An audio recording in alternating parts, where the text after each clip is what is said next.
Iyi mpanuka yabaye ku saa 6:45 bishyira saa 7 z'amanywa ibera mu muhanda uva kuri Yamaha werekeza ku Kinamba. Ubwo ino modoka yari irimo kuva kuri Yamaha ngo yaje kubura feri igeze kuri kano gahanda gakata kerekeza ku bitaro bya Muhima, nibwo uwari uyitwaye bivuga ko ngo yarari mu kuyeseya yahise ayikata yerekeza hari haparitse abamotari. Moto zigera muri 5 ziragongwa, umwe mu batwaye izi moto arakomereka mu buryo bworoheje. Ababonye iby'iyi mpanuka bashimangira ko ngo uyu muhanda waba urimo imyuka mibi, abandi bakavuga ko ngo no mu busanzwe aha abamotari bari baparitse bari barahabujijwe kuhaparika, ngariko nabo ubwabo bakaba batumva. Nari mpagaze aha ngaha mbona imodoka iturutse haruguru imeze nk'iyabuze feri iri kuza nyine ihutaza ikisanze mu nzira. Hari hatakarije ubuzima? Oya, nta muntu hatakarije ubuzima, nta n'umuntu ukomeretse bikabije. Imana irahabaye, nta muntu uburi ubuzima muri impanuka. Abuze feri abona nakomeza hariya ari bugende akangiza hariya, ashaka uburyo yegeka hano ku gikuta. Na feri yari afite kabisa, ahera muri zebra crossing. Ari muri zebra crossing nta feri afite. Ari kingi bagomba kwibashakira hafi hano bakagera bazajya baparikamo, ko zino moto zibereye amaferi nizo zigitangiye. Ariko barabahaciye ntago bashaka kumva. Hano barabwiye ko nta parking y'abamatari hari. No gushaka aho baparika nyina habugenewe bakajya guparika habugenewe. Ndetse kanga buri munsi agisida zihaba, nta kwezi kujya gushira hano hataguye imodoka, ntago bibaho. Aya mazu dore yarashenyutse, ari abongeyeho wajyangwa hari umuzima hano buri munsi ngaha Madina ngaha iki buri kimwe cyose, nago hano habura impanuka ntago bishoboka. Umushoferi wari utwaye iyi modoka mu magambo make na washimangira ko ari feri yabuze. Nabitanze Impanuka igenze ite? uze feri. Waruvuye hehe? Nari mvuye hano haruguru mu Kinamba. Aba baturage ndetse n'abamotari bashimangira ko bababajwe no kuba mugenzi wabo wakomerekeye muri iyi mpanuka yaje kujyanwa kwa muganga hifashishijwe umumotari, ngo mu gihe ubusanzwe impanuka iyo zibaye gutya barindira imbangukira gutabara akaba arizo zibatwara, nk'uko binashimangirwa na polisi. Ari ikibazo gikomeye cyane, umurwayi ntabwo akwiye kugenda kuri moto, ahubwo bakwiye kugenda mu modoka. Ko burashaka kugera imbere akitura hasi, uko aranahagurutse ubwe aranje yitura hasi avuga ngo ni muzima. Ni ikibazo gikomeye cyane papi. Ngumva byari kugenda gute? Nk'ibitaro byari kohereza imodoka bakamutwaramo. Baradutunguye kubona moto ari wijyanye umurwayi kwa muganga. Abandi bajyanywe n'iki? Abandi bo nta kintu babaye, bazivuyeho barasimbuka nta wakomeretse. Nora wenyine wakomeretse. Awe byakubabaza ari wowe. Ese ubwo umurwayi nimba bakozaga isida akabura ambulance akajyana na moto singa bavuye kumushyira ku mamoto bamujyana kwa muganga, nawe byakubabaza. Ari uwawe ugasanga ariko bigenze byakubabaza cyane. Hano nta parking y'abamatari hari, kandi hano hari umuzimu uteye ubwoba. Ushingira kukivuga ko ari umuzimu? Ntago yabura, kandi nta kwezi gushira hatabaye isida y'imodoka. Hano hora habera impanuka buri gihe.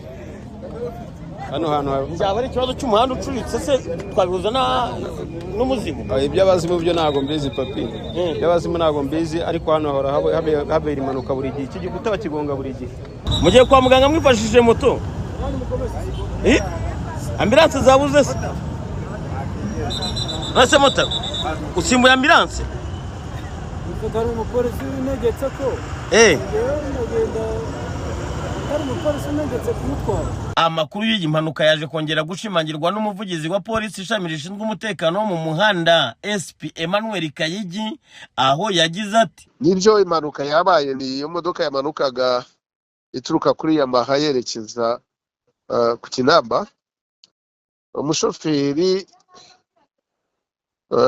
yari umukanishi, yaje kubona ko imodoka igize ikibazo bitewe n'uko yari amaze guhura na moto imwe, abona nakomeza ari bugonge abantu benshi, arakata yerekeza muri uwo muhanda ugana kuri hopitali ya Muhima.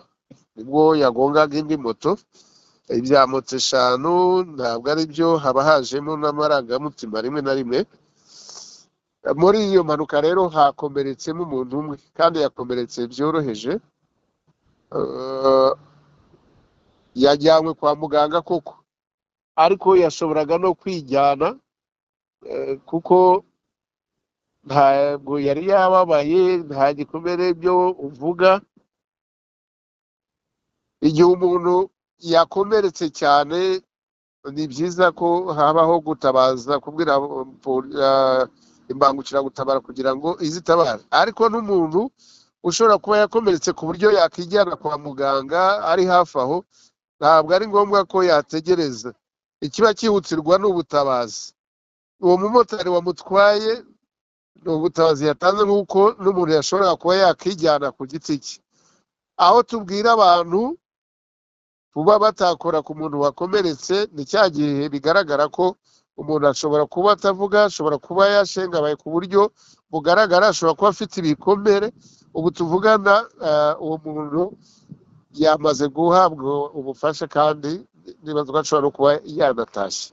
Aho umuvugizi wa polisi yaboneyeho gusaba abatwara moto gukomeza guparika ahemewe mu rwego rwo kwirinda kujya mu makosa nk'aya ndetse no kubahiriza amategeko y'umuhanda nka kimwe mu byagabanya impanuka, ngo kuko iteka bahora babwirwa kwirinda guparika nabi ndetse no kwica amategeko y'umuhanda nkana, ngari kugasanga rimwe na rimwe batabikozwe.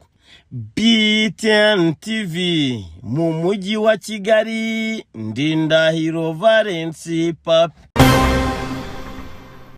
Uyu musaza bamwishyura urupfu rw'agashinyaguro, bamwishyura cyane wagira ngo nishoka bazanye bakajya bajyanjagura nka kujya bajyanjagura umutwe w'inda.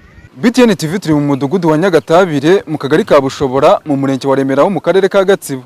Mu gitondo cyo kuri uyu wa kabiri hasanzwe umurambo mu muhanda w'umugabo witwa Mutabaruka wari mu kigero cy'imyaka 50 bikekwa ko yishwe, nk'uko abaturage batuye muri aka gace baganiriye na BTN TV bagiye kuba basobanura iby'urupfu rw'uwo nyakwigendera. Uyu musaza bamwishyura urupfu rw'agashinyaguro ni uw'iwacu Igorora. Njye nabyutse mu gitondo ngiye guhinga, manutse nsanga intumbi, mbona amaraso mu muhanda, amaraso ari gutemba. Saa 11 zishyira saa 12 nyine. Ubwo ndangije nahasanze abantu bane. Nasanze abantu bane, nahasanze umukobwa n'agahungu ari gasaza ke. Masanga n'undi mugabo w'inahangaha, masanga n'undi muhungu bita Kwizera wa Kimironko. Barangije tureba uwo muntu, avuga nti muze turebe uyu muntu wari ukweto rwari mu muhanda. Turagenda tujya kureba uwo muntu. Yo kubera ura musaza ejo n'ubundi namubonye mu muhanda ruguru iyi ngiyi, nibwo nahise ndeba uwo musaza mbona umupira niwe wamenyesheje ko ari Mutabaruka. Je nabonye amaguru yonyine, mbona n'inda uko yabyimbye. Namufashe turataha, tumaze gutaha tugeze hano gatoya, umuhungu wa mbere araza ati uwo musaza mureke ati ndamuherekeza. Je ntongana n'uwo muhungu umubwira ati ntago muherekeza, ni njye umuherekeza, ni we wacu, ati weho taha natwe dutaha. Umuhungu arakomeza aranga ari bisirikira, akajya afata n'uwo musaza ku rutugu. Birangiye rero uwo muhungu ngiye turatongana, tumaje gutongana ageze arambwira ati rero wa muhungu ati ndabona unaniye, ateka nkwereke noneho biranze. Abakuyemo umuhoro mo hano, aba akubise umuhoro ugira amahushuka hanyuma hano.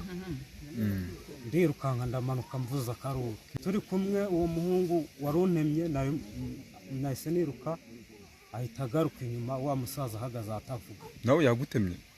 Yantemye doranga. Aha niho yatemye? Yantemye amahushuka niruka. Wirukanka? Nirukanka. Musaza rero we nari musaza ruguru, ndi kwirukanka amanuka mvuza induru, we ntiyavugaga, yari yahanyoye akantu atavuga. Ngeze epfo mbamuye n'undi amanika fera bati turavuza induru iki. Mpita nceceka. Baje guceceka arambwira ati mpereza ibyo ufite. Naho gatakira telefone ariko mbabare. Telefone ndayimuha arayibika. Maje kuyibika bandamucunze, fata ya fera betarafite ngatayimicisha, wenda ari ngiye imwicisha. Yari umusore umwe se? Bari babiri na Kizu wa mbere antemye, bamuye n'undi wa kabiri. Uwa kabiri rero niwe wanyatse telefone, nka turwanira ya fera beto. Tumaje kuyirwanira arambwira ati gire kure sinkwica. Nkamubwira ati mbabara rwose ntunyice. Ikintu narengewe nacyo ni moto yaje. Arambwira ati hagarara ndaje tuvugane ngo ngiye kwa bagenzi banjye baza. Nanjye ndwana no kwirukanka mbonye mucitse, narengeye no kugongana moto. Bandirutse ndataha zamuka hejuru yo muganda kare hakurya ari. Ubwo ngubwo wa muhungu wanemye namucitse agaruka inyuma asanga wa musaza. ubwo ko narwanaga n'uwo wa kabiri murokotse wenda n'uwo muhungu yari ari kuri uwo musaza nawe bari kumuhunga umuhungu nabashije kuba nakekamo nubwo ntabazi ni umuhungu nabo uwo wanyatse telefone tunarwanira n'uza twanarebana uramuzi ntago muzi isura yo nayibonye nubize samubonye namwe kuko n'umupira wambaye yari yambaye umupira umwe w'abahanzi w'igitare namenyera aho ngaho niho bamwiciye umuhanda aho ngaho ejo bambanye bamwicara umuhanda baromanura mu byare ati bamwiciye mu muhanda baramukurura bamujyana mu rutoki rwa Kasiyoni imwe nayifashije hasi mpitamanuka ndaza ngeze aha mbona ari amaraso bamwishe urupfu rubi rw'agashinya umunwa bawusatuye basatuye neza barasamara nta n'amenyo afite bamujanjagura umutwe wajanje umutwe bagize gutyo gusa n'abakiri umunwa barayisatura barajanjagura abaturage batuye muri aka gace bavuga ko baba bishe no nyakwigendera baramutse bafashwe bahanwa by'intangarugero nabo wabica n'ukuri babonetse rwose ndetse bakanamugana keretse uwabazana akabashyira mu bantu nabo bakabica kuko ibi ngibi birarenze uko bishuye niko bazica n'undi akamumuzanya mukamushyira hagati yacu twese mukamwica tureba buriya umuntu wishe kuriya kuko akwiriye kuvuga ngo nagende mu mugaburire Madamu Rujeni Konsole ni umunyamabanga nshingwabikorwa w'umurenge wa Remera aganira na BTN TV nawe yemeza iby'aya makuru ariko nanone akomeza agenera ubutumwa abaturage. Navuga ko ari nk'urupfu rutunguranye kuko mu gitondo batubwiye ko hari umurambo babonye ahantu mu rutoki. Rero twahise tuza ndetse dufatanya n'abaturage bahageze mbere batubwira ko ari umurambo witwa Mutabaruka Theoneste wari ucumbitse mu mudugudu wa Gorora akagari kandi Atema mu murenge wa Kiziguro ariko bikaba byagaragaye ko yiciwe muri uyu mudugudu witwa Nyagatabire mu murenge wa Remera. Ntabwo nk'icyo kibazo wenda ari njye wagisubiza kuko ibintu bijyanye no gukora iperereza no gukeka ntabwo ibyo nabitangaho amakuru kuko ikibazo cyabaye muri iki gitondo kandi inzego zibishinzwe nazo zirahari. Ubwo rero twategereza iperereza bakora akaba aribo bazagaragaza ababikekwa. Twamenye ko uyu nyakwigendera yari ari mu kabari ko muri uyu mudugudu anywa asangira n'abandi. Ubwo rero icyo turi bubabwire ni ukumenya ko igihe bari mu kabari bamenya abo basangira, bamenyana niba hari ikibazo baba bafitanye. Ikindi ni no gusaba abaturage kubana neza kubera yuko kwica mugenzi wawe ntabwo biba arimo umutima wa kimuntu. Ubwo umunyamakuru wa BTN TV yakubukaga aha umurambo wa nyakwigendera wajyanwe mu bitaro bya Kiziguro kugira ngo harebwe icyishu no nyakwigendera. Ndi Mukama Jean d'Amour, iyi ni BTN TV Rwanda mu murenge wa Remera wo mu karere ka Gatsibo mu ntara y'Iburasirazuba bw'u Rwanda.